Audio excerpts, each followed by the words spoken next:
Alright, cold start 2010 Bluebird Vision.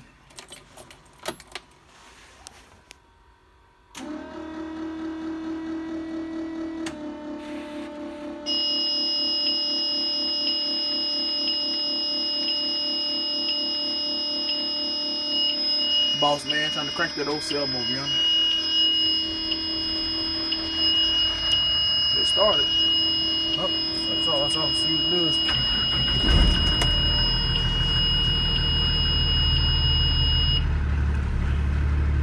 It did better than I thought it would, especially that 07. It's 32 degrees right now. The 07's got that VT365. It's not too reliable. We had, I think, 6 of them 07s, and 3 of them done died. Look at the smoke coming out of the truck. Regular 71 passenger. Just a little quick video for you guys. I'll see you later.